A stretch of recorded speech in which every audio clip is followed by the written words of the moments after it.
One, in a stunning speech last week that falls just short of Mr. Gorbachev, tear down this wall, Vice President J.D. Vance tells Europe that the threat to Western civilization does not come from Russia, but rather comes from within. It's democracies attempting to protect their democracy by censoring the free speech of their people. In response, stunning historical illiteracy, absolute condescension, and a betrayal of American values by CBS News. 2, Senator Tom Cotton on the 7 things you cannot say about China. 3, USA, USA, USA. America takes it to Canada.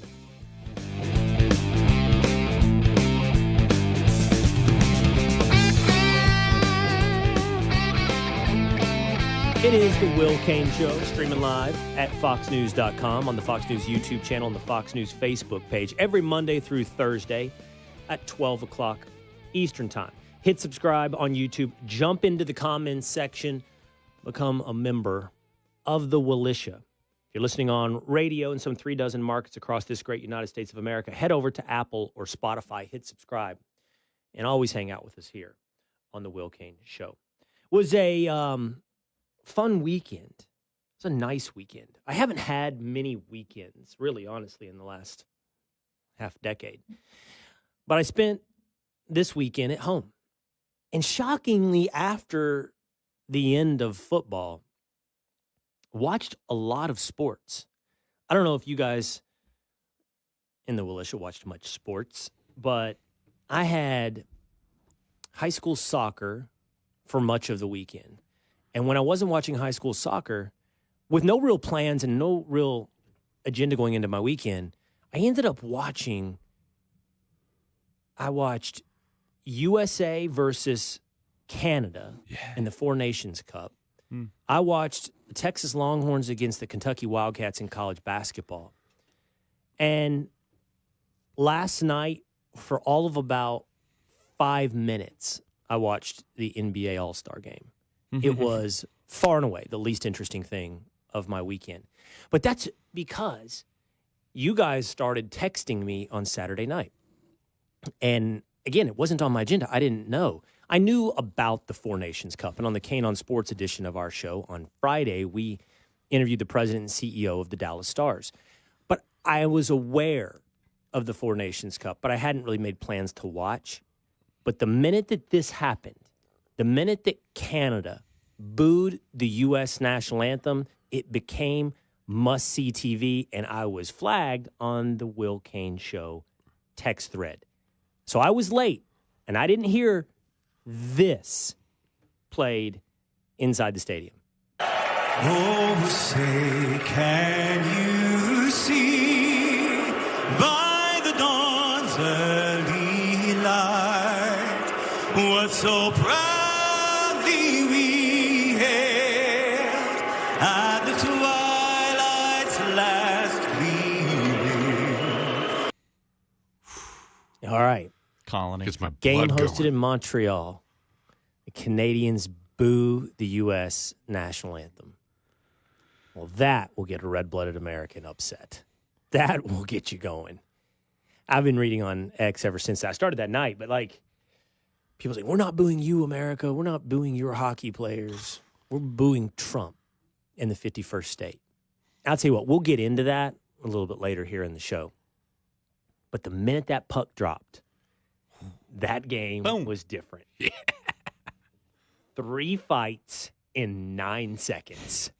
This is amazing. And hits like this all throughout the game. What a nice sound. Let me just play it again. I mean, who is that? I don't know what U.S. player that is. I think it's Kachuk, He is. but one of the Brady Kachuk. Kachuk. Yeah. Just hammering a Canadian player into the boards. God. And the game was full of those. Connor McDavid. McDavid, yes. This one. It took me a while. Best player, Sidney Crosby, no. Connor McGo. Had to get through, a couple different iterations. I got to Connor McDavid. Just destroyed him. Destroyed McDavid. Boom, there's McDavid. I mean, you probably don't remember him because he didn't win the Stanley Cup last year because it went to an American team. I mean, that is a weak cloaking yourself of the flag just to back yourself in to talk about the Florida Panthers, which no one wants to hear What? About. But No. It's American pride. Let's talk politics. I don't know. It was awesome. So fun. Is this real quick? Because I'm a hockey fan, but I'm a casual for sure. Is this instead of an All-Star game? This Four Nations Cup? Is that what they're doing? 2-a-days? No, they do this. I don't know how often. So it's just by chance it falls on the same weekend as the NBA All-Star game. Yeah, I think it's just like a tournament they do just to have more hockey, I guess. I'm not sure exactly. Well, it's awesome.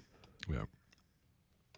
I mean, and it's not over, but for like getting used to sports, not caring about, like, okay, no one cares about the NBA All-Star game at all, and no one cares about the NFL Pro Bowl. A little bit more, but only a little bit more for Major League Baseball All-Star game. This is awesome. This Four Nations Cup. And the 51st state really being upset with us, only added wonderful geopolitical tension to the game. We're going to get into it a little bit later in the game. But by the way, I was super pleased, by the way, that sports was fun this weekend. I had no sports on my plans. It's over. Now it's when you catch up on television series, that kind of thing. And I don't know. I've spent a lot of my weekend watching sports. Did you guys? Yeah, mainly hockey. And thank goodness James told me the All-Star game was on because I had no idea. Yeah. I love the dunk contests. They do have a marketing problem. Yeah, but it was on at the same time as the hockey game. And I was watching Kentucky versus Texas, too. So I didn't even turn it over to the dunk contest. Yeah. Not at all. All right, well, we're going to get into this because the geopolitical stuff behind Canada versus USA is fascinating. We're going to play for you those three fights in the first 9 seconds. We got Senator Tom Cotton coming up on the show today to talk about his new book, 7 Things You Can't Say About China. But first, I want to get into what I think was a stunning speech by Vice President J.D. Vance and the incredible fallout from what he had to say about losing Western civilization with story number 1. J.D. Vance at the Munich Security Conference last week gave a speech where he told much of Europe that what you have to fear is not Russia, and perhaps even to a lesser extent is not China. What you have to fear is losing Western civilization because you have begun the betrayal of the fundamental values of Western civilization. He spoke specifically about tech companies pushed forward by the governments of Europe censoring free speech on the internet. He had this great line where he said, if your democracy needs to be saved by suppressing speech on the internet, your democracy isn't that strong to begin with. And in response to that, what was it? The German premier, one of them cried at the conference. They were all super offended by J.D. Vance. They're incredibly offended in Europe by these implications. And they found a sympathetic compatriot in the American media. So first, 60 Minutes did a piece on Sunday night where they talked about free speech in Germany. And I found this interview absolutely incredible. Watch this. Is it a crime to insult somebody in public? Yes. Yes, it is. And it's a crime to insult them online as well? Yes. The fine could be even higher if you insult someone in the internet. Why? Because in internet, it stays there. If we are talking here face to face, you insult me, I insult you, okay, finish.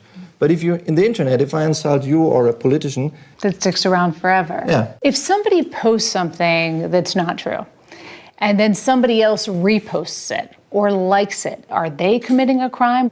Yeah, in the case of reposting, it is a crime as well because the reader can't distinguish whether you just invented this or just reposted it. That's the same for us. How do people react when you take their phones from them? they are shocked.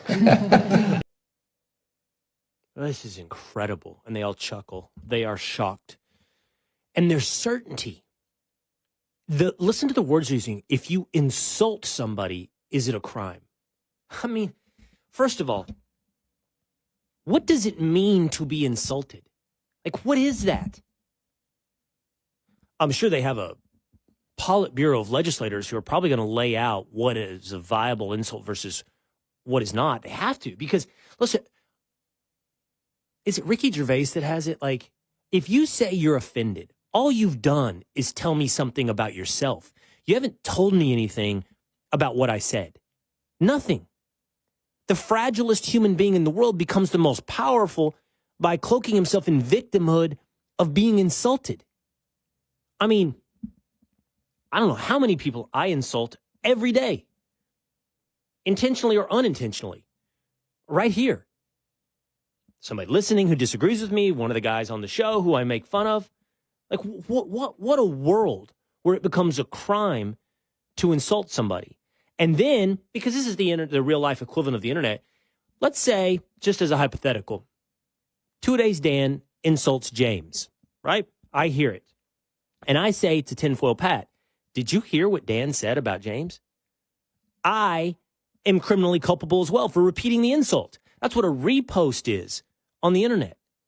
This is insanity layered on top of insanity.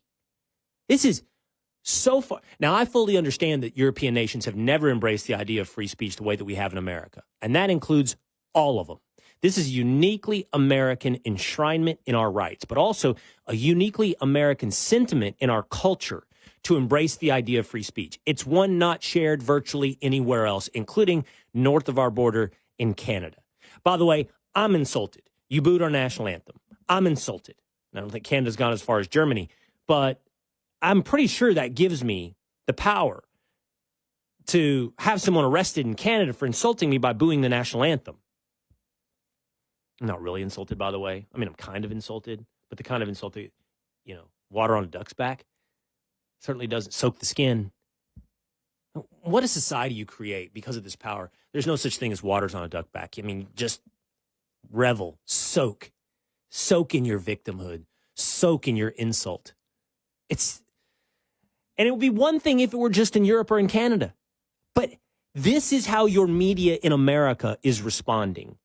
Secretary of State Marco Rubio went on Face the Nation with Margaret Brennan. And here is the line of questioning. Well, he was standing in a country where free speech was weaponized to conduct a genocide. And he met with the head of a political party that has far-right views and some historic ties to extreme groups. The context of that was changing the tone of it. And you know that the censorship was specifically about the right. First of all, can I just talk about something stylistically? And our relationship, you and me, the listener. I one of the things I always talk to myself about is like, hey, Will, be careful, because sometimes you can come off as patronizing. And I don't mean to. I think it's the way that I speak, and I don't know, but it's something I work on. Like I'm like, hey, I don't know, just stop. Don't sound like you're sermonizing. Don't sound like you're patronizing. Somebody needs to pull Margaret Brennan aside and tell her, and maybe she can't because it's just such a big part of her personality. You are so condescending. You are so incredibly condescending.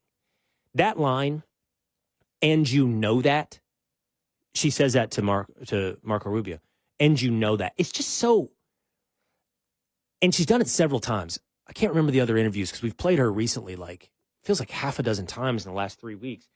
This tool that she uses, and you know that, it's such unearned condescension as well. Nothing about her has ever read to me incredibly bright or insightful. Nothing. I'm not saying incredibly dumb and obvious either. I'm just saying there's nothing that I've ever seen. It's like, wow, other than your news desk and your microphone and your position that someone else has given you that used to be a monopolized position, still somewhat of a scarcity-driven position, has earned you the right of condescension. It's so unearned. And then layer on top of it, it's so stupid. So you're being condescending while being so stupid. I don't know about, I think it's the AFP party in Germany. Like, I I wouldn't grant her goodwill because of the behavior, but the historical ties to, what'd she say, far-right or anti-Semitic? I haven't seen the evidence of that, and I would require it. Certainly not going to take her word for it. If Vance was talking to a quote-unquote far-right party, I don't want to know what that party stands for. I believe they're opposed to illegal immigration and probably legal immigration to some extent, refugee status is in Germany. I don't know what else, including anti-Semitism, that she's referring to, that she provides as evidence for, and you know that. But I'm sorry to bury the lead. The most egregious part of that is clearly free speech was weaponized to conduct a genocide in Europe. That is absurd. Absurd. Nazi Germany weaponized free speech to conduct the Holocaust. To his credit, by the way, Secretary of State Marco Rubio totally pushed back on that. He's like, I totally disagree. First of all, once the Nazi Party arrived, there's no free speech. And so what was free speech under the Weimar Republic during the Nazi Party's attempt to persuade the German public over?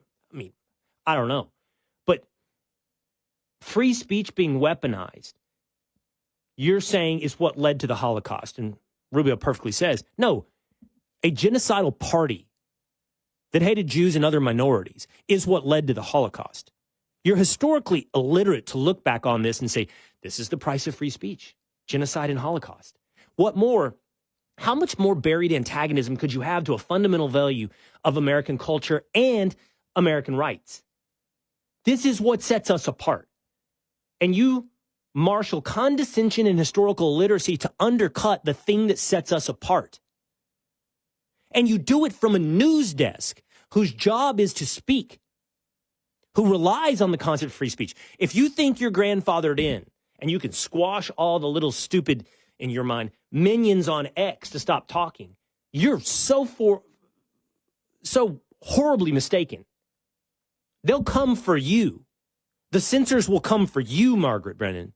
Maybe they'll come for Big Balls 1, 2, 3 first on X, but they will come for you. The difference is you will willingly comply to keep your monopolistic desk and your unearned condescension. It deserves no place in the American media. If you run a company and your anchor believes what was just espoused there, not just the historical literacy, but the free speech is a problem that can lead to holocausts, you don't deserve it. You should be in the same position as Big Balls 1, 2, 3. That's where you should reside. Your voice is as valuable and your platform as big as a random account on X. And just for good measure, before we think it's just the media or just the left, I just want you to know how powerful censorship is. So a fascinating moment this week. Congressman Mike Gallagher, Republican, talking with Senator Mark Warner, Democrat. And they're talking about how the TikTok bill got passed. All right, we all know about the TikTok bill, banning TikTok, right? National security risk, collecting information on people, privacy. Listen to what Gallagher says about how they arrived at bipartisan consensus to ban TikTok. We were able to sort of learn from that experience. We refined the approach. We worked with him. We worked with the executive branch. So we had a bipartisan consensus. We had the executive branch, but the bill was still dead until October 7th. And people started to see a bunch of anti-Semitic content on the platform, and our bill had legs again. All right. So what drove the bipartisan consensus to pass the TikTok bill? Not the privacy stuff. That was already, the bill was dead, he says. Everybody's aware of that. It was anti-Semitism on TikTok. Now, I don't know that I have to say this. I shouldn't have to, but I will. It's no embrace of anti-Semitism or even the Palestinian cause to say, hold on a minute. So a certain kind of content, even if driven algorithmically by nefarious forces in China, a certain kind of content is what drove you to eventually banning a platform. That is an assault on speech. Just to be clear, that's what brought everybody together. So you hear what you hear in Germany, okay? You hear what you hear in Europe. Your fight is here against the likes of Margaret Brennan, mainstream media, but even those in government that will ban stuff. It's just the speech they don't like, they're willing to ban. And by the way, this is a fight for generations and for eternity. free speech. It'll never stop being under assault because someone, to take this conversation full circle, is always insulted. Someone is always offended. 7 things you cannot say about China with Senator Tom Cotton when we come back on The Will Cain Show.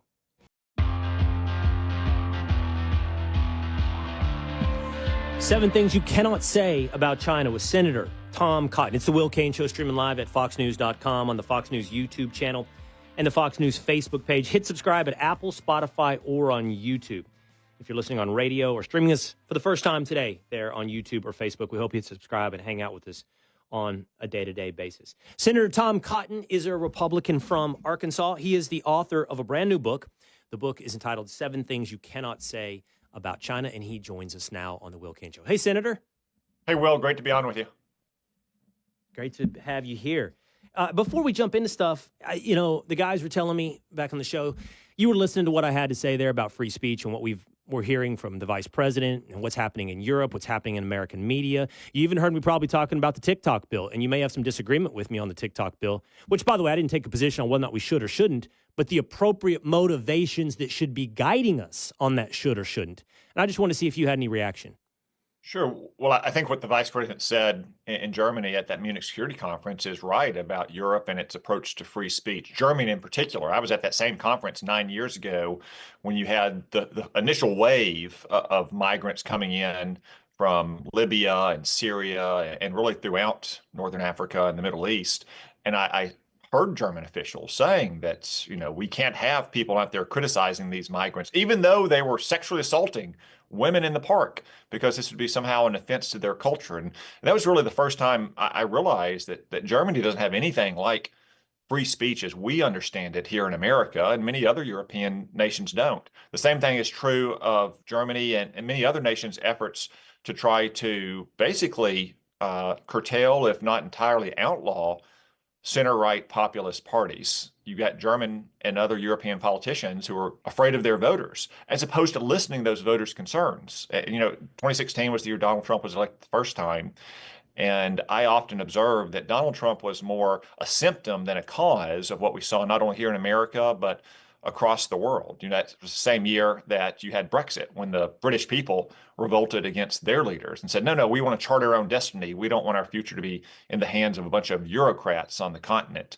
And that continues to this day, especially in Europe. It is the more and more you try to marginalize a larger and larger growing sentiment inside of your nation, it's probably going to make it grow even larger, as opposed to simply recognizing that voters have legitimate concerns about uncontrolled mass migration or crime or what have you. Yeah, one more follow-up on this. So Vance didn't just focus on free speech. He talked about unfettered mass migration, to your point, and it undercutting those who buy in and to Western civilization and the fundamental values of Western civilization. And I think we're seeing that fracture point at a pretty advanced stage in a lot of Europe, UK included, as you point out, Germany, where, those cultures are fundamentally changing, like an earthquake underneath their feet. Those same things could be applied to the United States to a lesser degree. I mean, we have had uncontrolled illegal immigration. We've also taken in a ton of refugees throughout the last probably, 30 years from different parts of the world who culturally probably don't buy in to what – there's a difference between a refugee and an illegal immigrant and somebody choosing to come to our country, and with that an assumption of buy-in to our culture, right? But I'm curious what you think about how far behind on that clock we are from where Europe is. We have some advantages, 2 oceans and so forth, but we still have experienced this cultural disruption. And I just wonder if we're not headed down the same path as Europe, and if we are, how far behind we might be. Well, fortunately, we aren't that far down the path, certainly not as far as some of these European nations are. We haven't had as much uncontrolled migration over the last 30 years as European nations have, although we had a heck of a lot during Joe Biden's period. But also you see that our politics can help accommodate and adjust for new opinions. In Europe, someone like Donald Trump probably would have been ostracized to the point of being excluded from government. You would have had traditional Republicans and Democrats trying to form a government against him, which is exactly what's happened in Germany for years and years and years. You have a coalition of basically every political party except center-right populists, because everyone wants to keep them out of any position of power. And again, it's a kind of sometimes explicit censorship, some kind of soft censorship of a view that's held by a pretty large percentage of the German people. You don't have to agree with it, but if 1/7 or 1/6, 1/5 of your fellow citizens think a certain way and express a certain opinion by voting of it, it's just like Donald Trump here in America. Almost half of all Americans who voted last year voted for President Trump. He won the popular vote. He won an electoral vote landslide.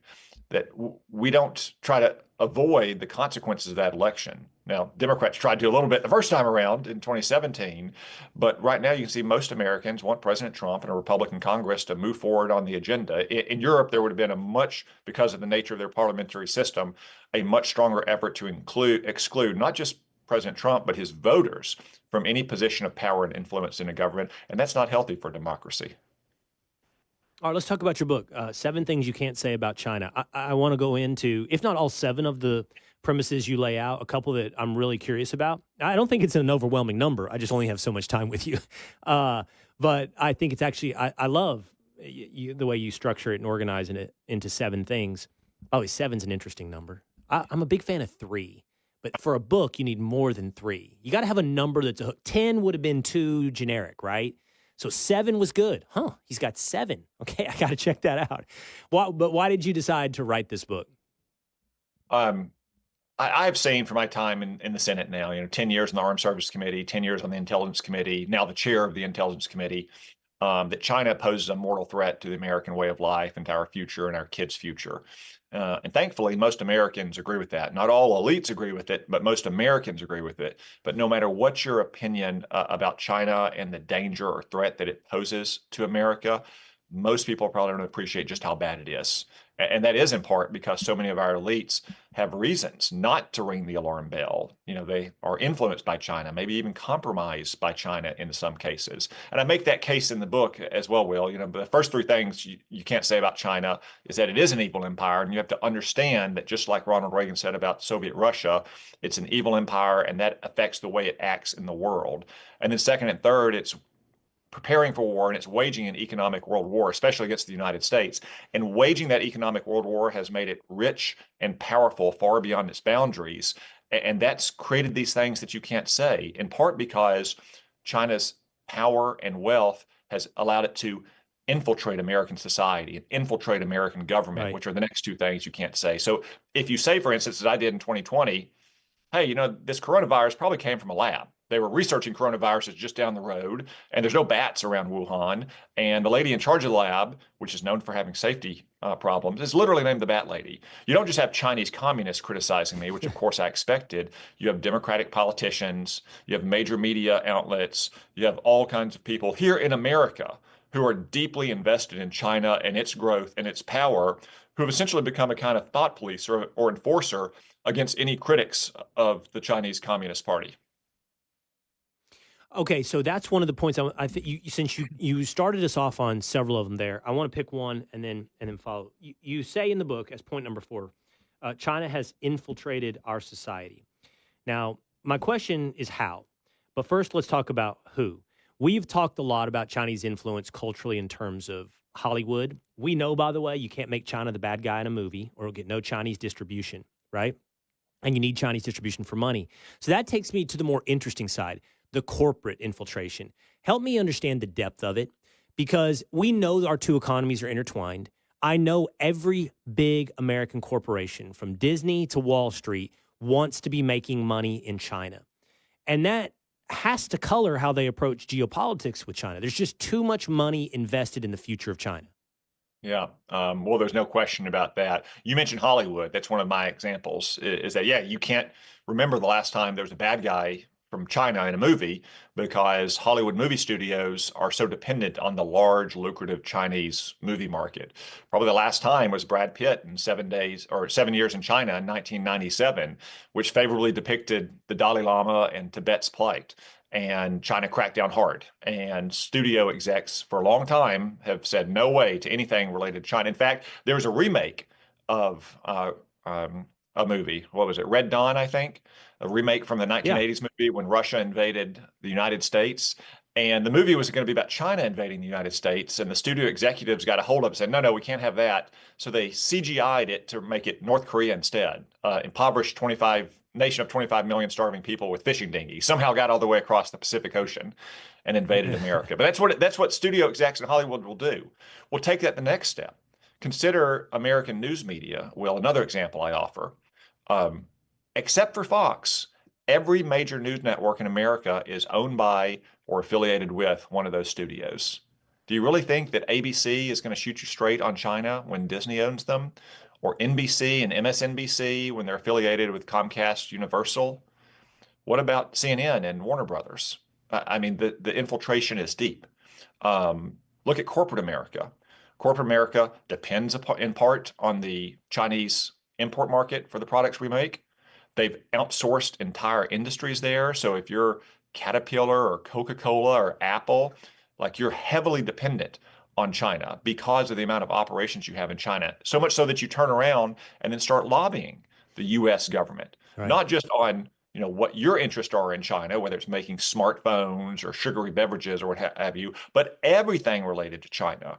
In the first Trump administration, when President Trump was trying to get his initial phase 1 trade deal done with China, the Chinese premier, who was here to negotiate that trade deal, summoned executives from major Wall Street banks to a luxury hotel right across the street from the White House to enlist them as de facto lobbyists, to encourage the president and those around him in the White House not to drive such a hard bargain on behalf of American workers and businesses.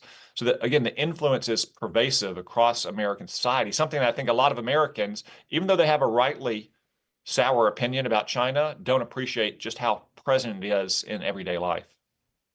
I think the best example of that, or maybe the best illustration of that, is Mark Cuban. Like, Mark Cuban is a guy who I disagree with on a lot of levels, but he has certainly made part of his brand social justice. And you can't make social justice part of your brand while ignoring what happens in China, especially if you're doing business in China. But the NBA and everybody affiliated, totally silent on that issue. And you know why? It's not because they don't care. It's because they're compromised. Yeah, no, in 2019, the general manager of the Houston Rockets simply posted an image saying that we should stand with Hong Kong as it was facing oppression by China. And the NBA came down like a ton of bricks on him.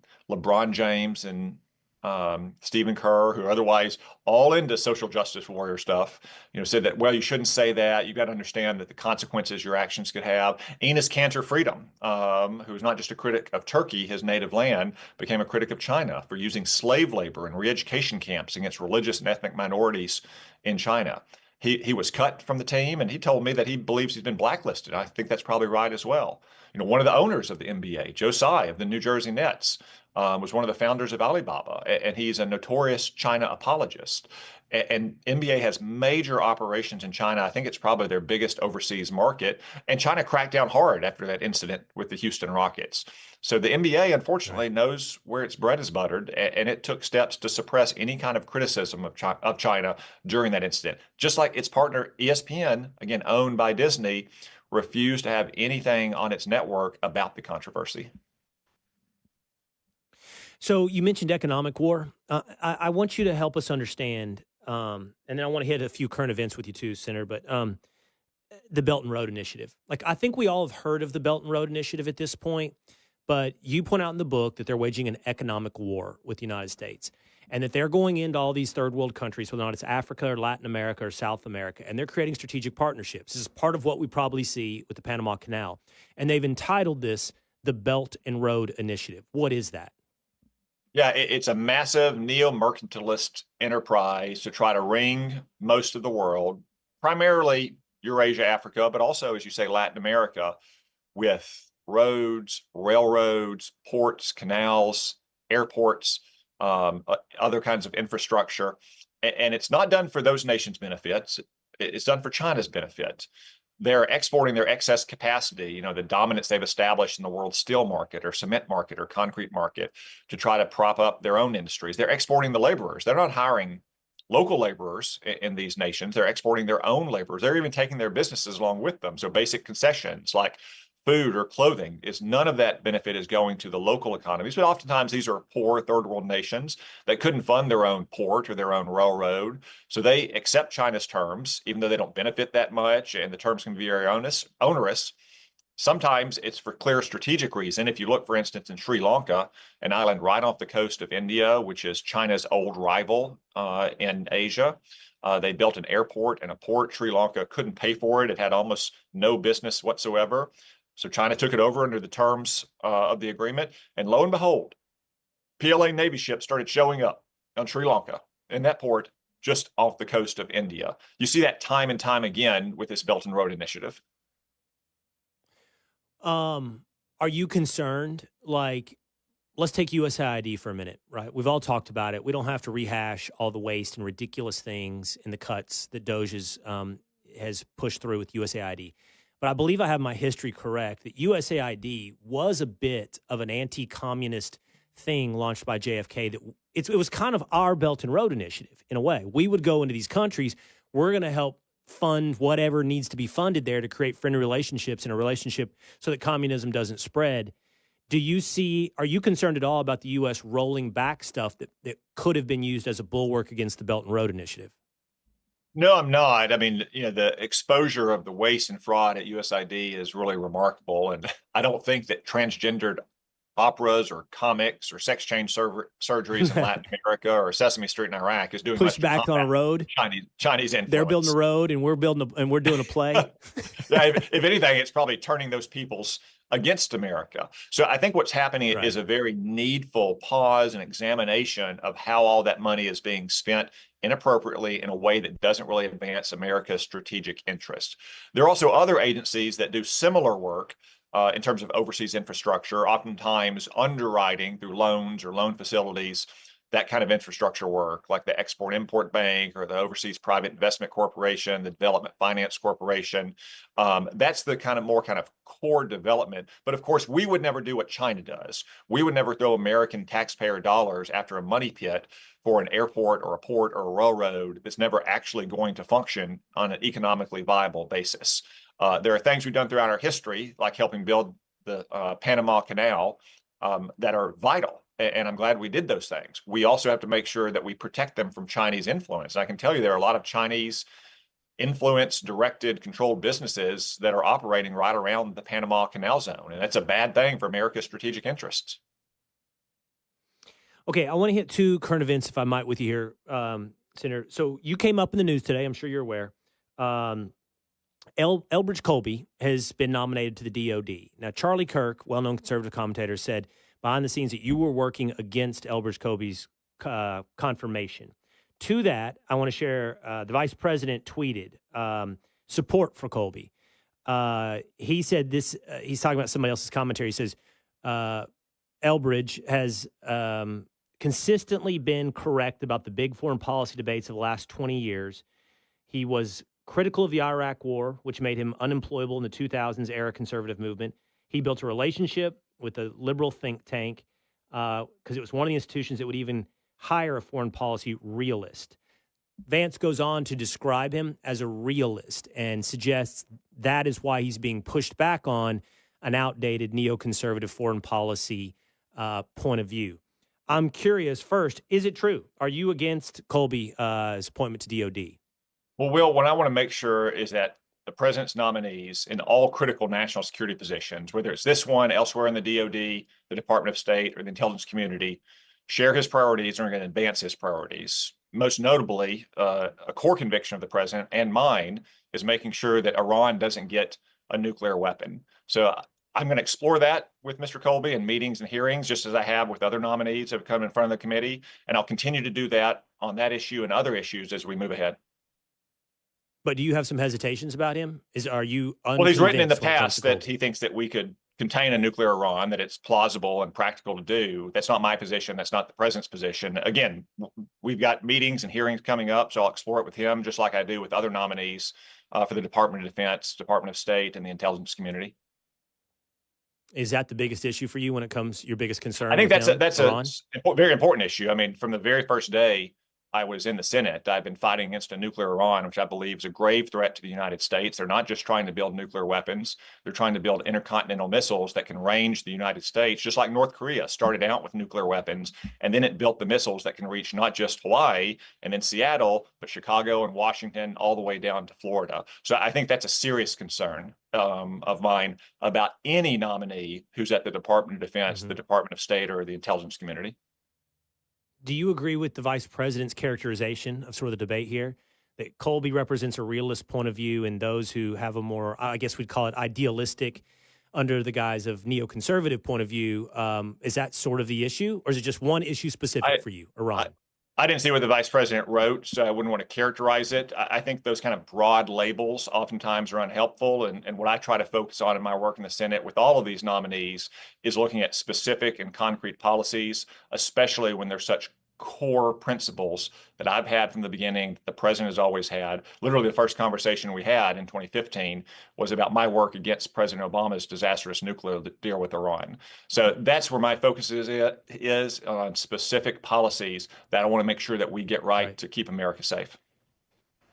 Last thing on this, I'll let you go. On this, and then I have one more issue, separate issue.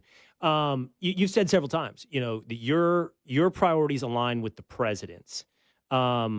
But that would probably also extend to his nominees, right? Like if I would assume the president wouldn't nominate somebody that he thinks is antagonistic to his point of view and his priorities.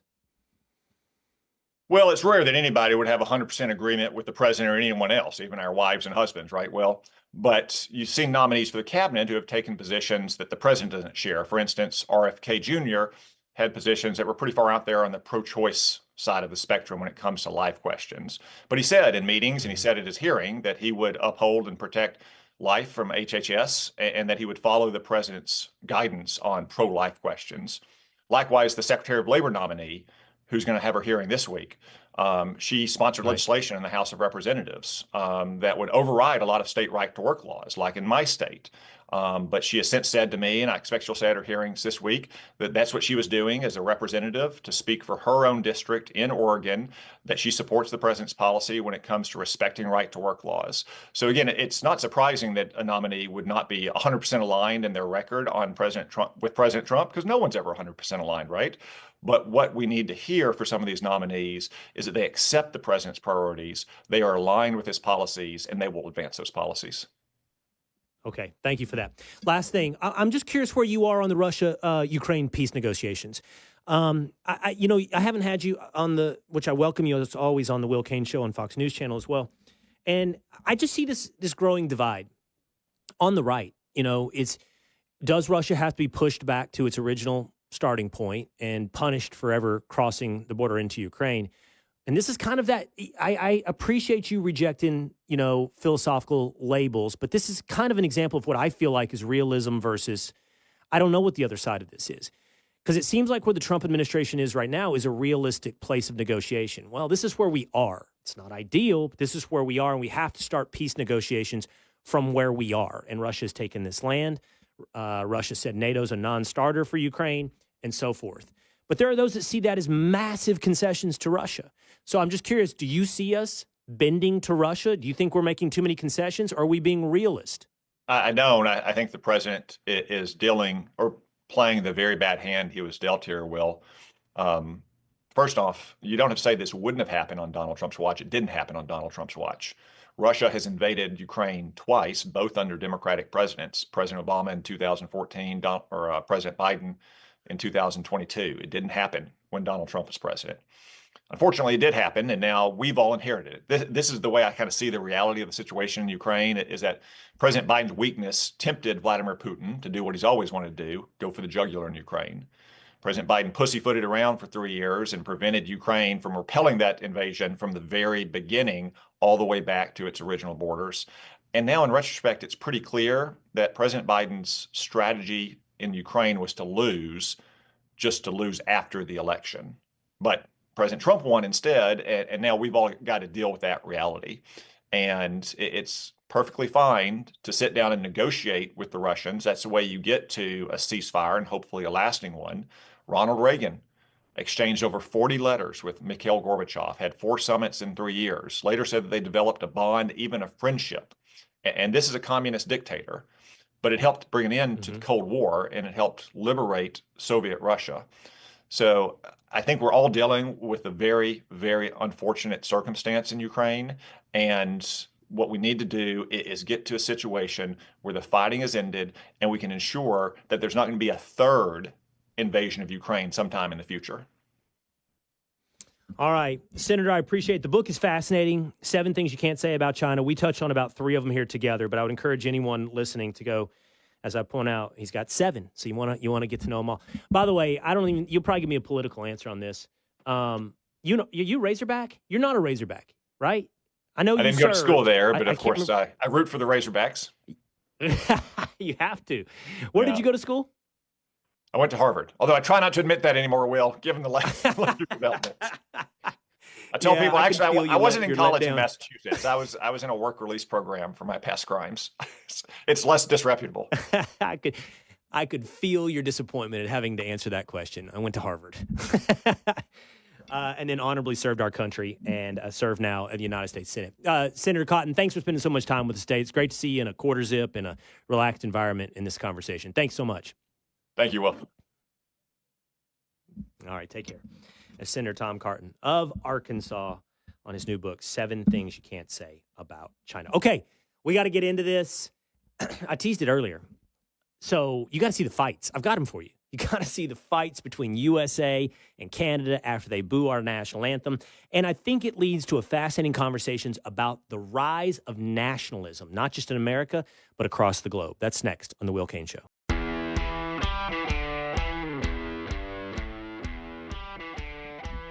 USA takes it to Canada. It wouldn't have mattered in any other sport, but in hockey, it's like, I don't know. Is it like taking their wife? It's the Will Cain Show, streaming live at foxnews.com, on the Fox News YouTube channel, and the Fox News Facebook page. Hit subscribe at Apple or on Spotify. Is that the right analogy, fellas? Like, if we had beaten hockey, why are you making that face? That's savage, bro. Well, beating them in hockey is savage. No, it is. You're right. I'm trying to think. I was going to say, like, taking their lunch, but that's not what it is. Or if we took over their maple syrup factories, how about that? It's taking their wife. That's what it is.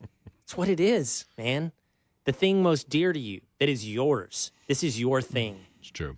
And we just took it. We're the villain in this whole situation, by the way. Let's be clear. We're the bad guy. When are we not? But the Kachuk brothers, hard name to say, by the way. Yeah. What kind of name is Kachuk? Is that Eskimo? Inuit? Is that American Indian? What is it? I think so. Kachuk with a T? Their father was a longtime NHL player. They're from Scottsdale, Arizona. Yeah, it's I don't buy that. They're not from Scottsdale. Where's their dad from? They were born there. Look where he's from. Let's see. Yeah, but the point is, like Patrick said, their dad played in the NHL forever. He's from Melrose, Massachusetts. And I'm sure. Look up ethnic origin of Kachuk. Look that up, please, and spell it the right way. We're just assuming that he's not American. What? Yeah, like what is this? No, this has nothing to do with American. It's Ukrainian. Is your own personal curiosity. What is it? Ukrainian. Ukrainian. Yeah. Okay. Russian. Yeah. By the way, it's a hard name to say. Spell it for me 2 days, real quick. Oh boy. TCHACHUCK. Huh. Chuck. Well, that's not how they spell it. They spell it TK. Oh yeah, sorry. TKACHUK. Huh. Did you spell me the phonetic? No, I spelled the way I typed it in Google. It sounds like a government agency.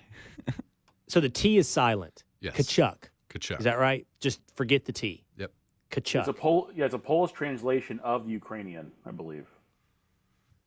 Yeah. James, your personal curiosity is not piqued. Like, what kind of name is that? Have you ever met somebody else named Kachuk? No. I don't know. This one just doesn't like, stoke if your name my was embers. Sullivan, Yeah. I'm not asking the question. I got some ideas on Sullivan. I got it. What is Laverty?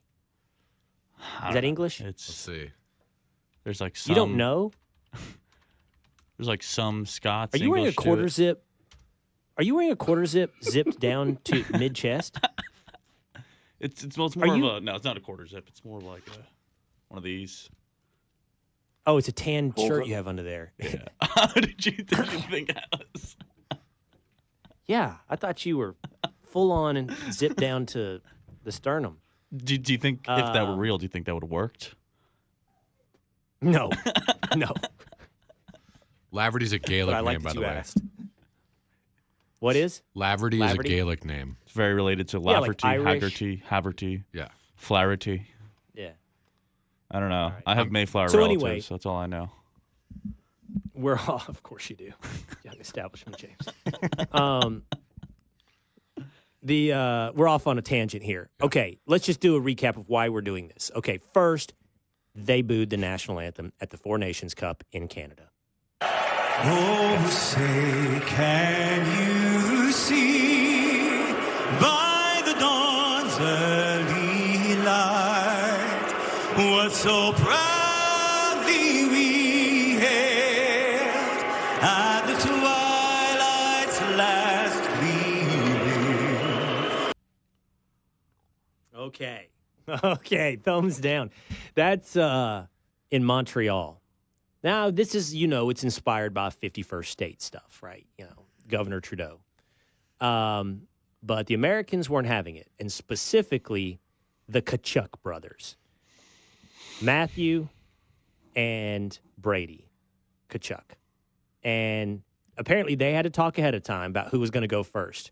But it all happened in the first 9 seconds of the game. My wife didn't understand how that's possible because they stopped the clock. Yeah. So they drop the puck and gloves go to the ice immediately.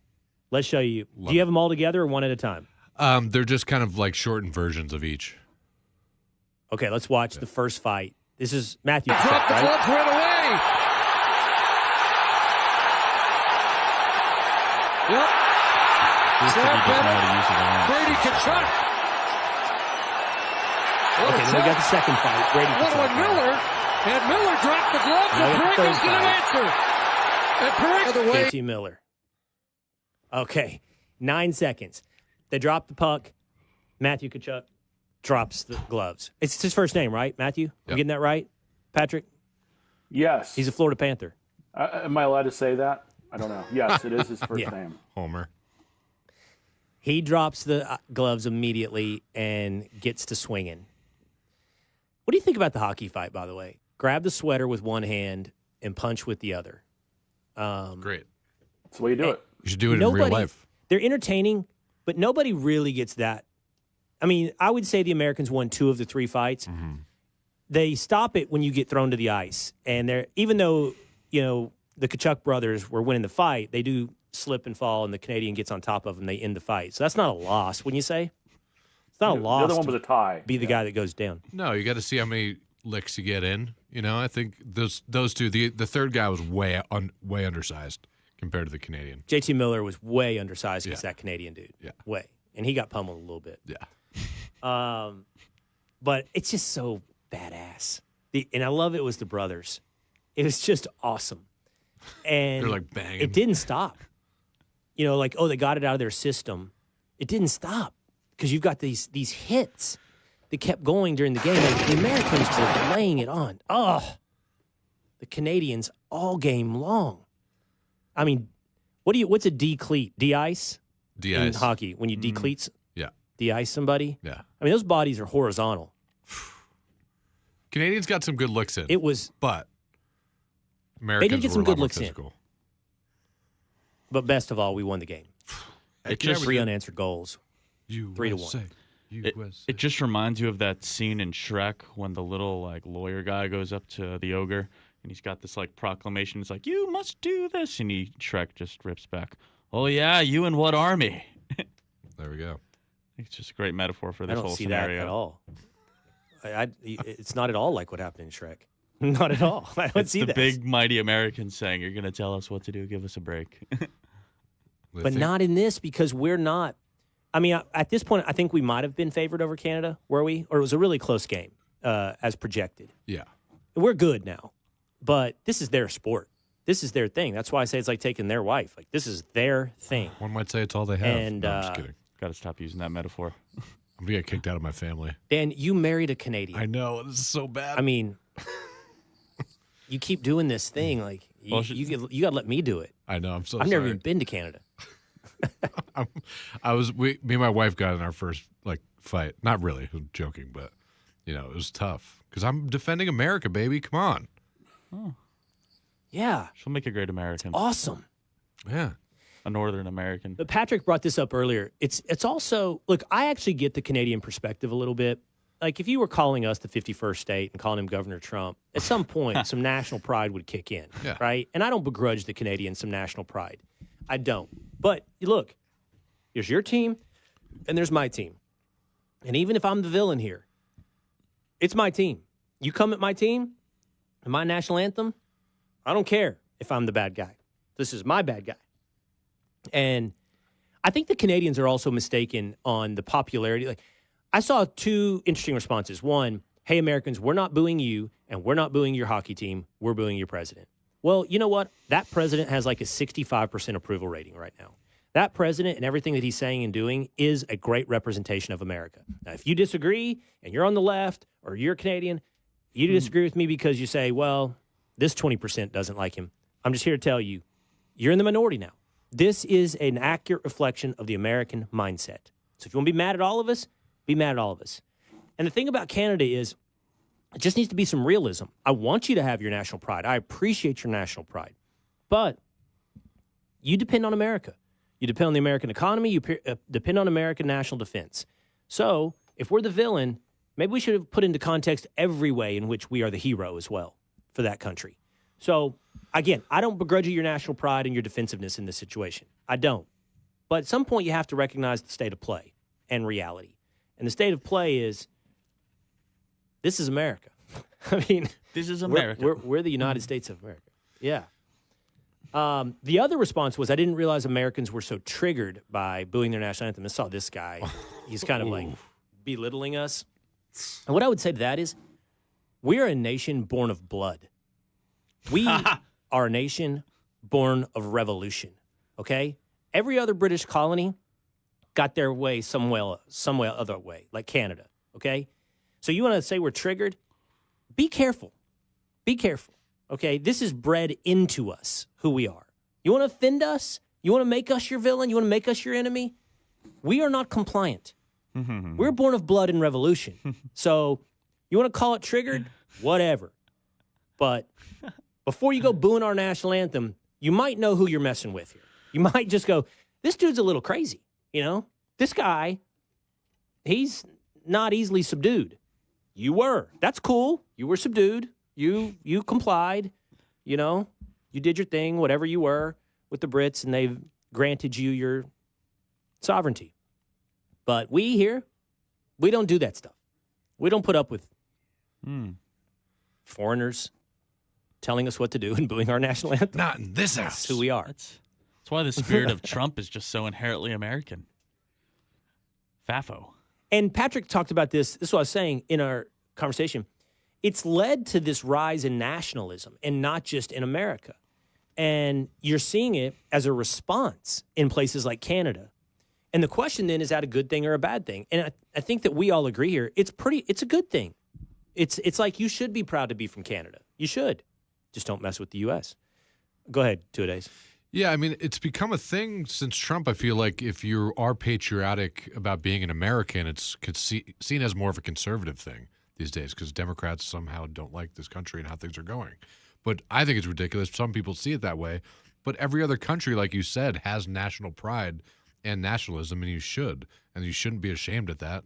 You are where you are from. Every other country has national pride. Let me think about that for a second. Okay, first of all, Mexicans do. Mexicans do. You ever been to a U.S. versus Mexico soccer game? Yeah. You ever been to that? Soccer is a great point. Yeah. It's something else. Now, I can't speak to Europe. I think they have a lot of cultural pride.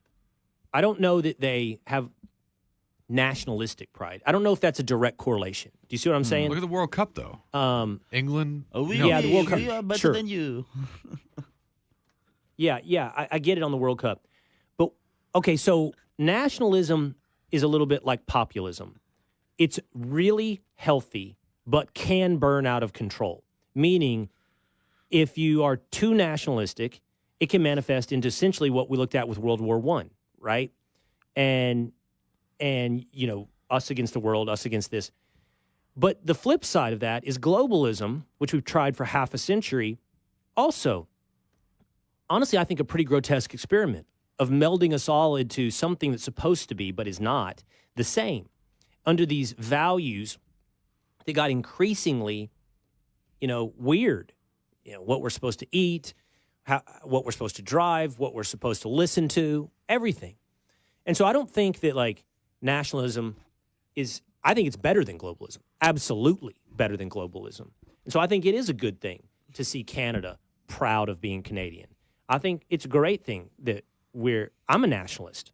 I'm an American nationalist, It guides me more now than ideology used to guide me, like conservatism or libertarianism. Like, what is good for America? You have to hold true to some principles while you pursue that, because that's who you are. But I think it's good. And I think it's good for everyone, not just America. Yeah, I mean, marrying into a Canadian family, they're very proud of being Canadian. They love it. And it's just like we do. I mean, they have their own things they're proud of, which are different than ours, but they're still very proud of them. It makes them who they are. I like somebody proud from being from Massachusetts. I like somebody proud from being from Oklahoma. I like somebody proud from being in all of the unique places in our country. Except for the Northeast. And Connecticut. Yeah. Connecticut pride. What does that look like? I have Connecticut pride. We have the best pizza in the entire country. Pizza and lobsters and clam bakes, that kind of thing. Yep. Lobster rolls. Beaches. Like in a state, if we had a state off, I don't know what the competition is. War? I don't know what the competition is. We'd lose. Like, how quickly does Connecticut fall? Connecticut instantly. just goes, nah, forget it. I don't care that much. Yeah, well, that white flag is going up real fast. Forget might. How about, how the Afghan forces against us? Like, one of the things, the problem is, they're not going to win the fight, but they will fight forever. You know what I mean? And because they're cultural, and I don't think it's as nationalistic as much as it's tribal and so forth, affiliation. Like, which American states would be, win or lose, the last man fighting in defense of their state? Texas would be the last. I think one. it would be. I mean, it would be up there. Florida, Montana, you can't mess with because Florida would be good. You have Florida man. We have our Seminole. You just have crazy people. I think there'd be too much infighting in Florida. Georgia would be a little more organized. Yeah, I think you have too many transients in Florida. I think you have too many transients in Florida. That's your population is a lot of transplants. You know what I mean? In the south Which part, is happening in Texas too. That's the south part of the state. So, Florida is really like two states in one. Got the swamp and the Patrick, beach. Do you feel like the Florida flag is flying everywhere you go in Florida? Are people real proud? I'm from Florida, Yeah, for real. I don't Florida think pride. of it high on that. There's Florida pride, not like Texas, where you guys that's your whole identity. But there's Texas Florida feels pride. very nationalistic. You guys kind of got your own. Who would be second to Texas? Would it actually be Massachusetts? No. Last in a fight, you mean? There's some pretty just Bostoners. hold tight to their allegiance to where they are and where they're from. Mass is pretty tough. I feel like Massachusetts dudes are proud of it and let you know real quick, I'm from Massachusetts. Californians, I mean, there used to be a lot more pride than there's now. But I think I imagine in a after fight, Texas. Go ahead. In a fight. you have Appalachians, Tennessee. You don't want to mess with those guys. Tennessee, West Virginia. Don't go into West Virginia. They'll never get out. Central Virginians. The Charlottesville types. I feel like after Texas, it's going to be Tennessee, Georgia, Massachusetts. And then the first to fall might be Connecticut. Or Rhode Island. Rhode Island, yeah, they'd be done. Or Delaware. Yeesh, pathetic. Well, you just have to push Biden. Maybe Delaware. Well, on this day, on this night, it was USA. And we vanquished Canada. Took their wife. All right, that's going to do it for us today here on The Will Cain Show. Hope you'll be back with us again tomorrow. Same time, same place. YouTube, Apple, Spotify, Facebook. We'll see you next time.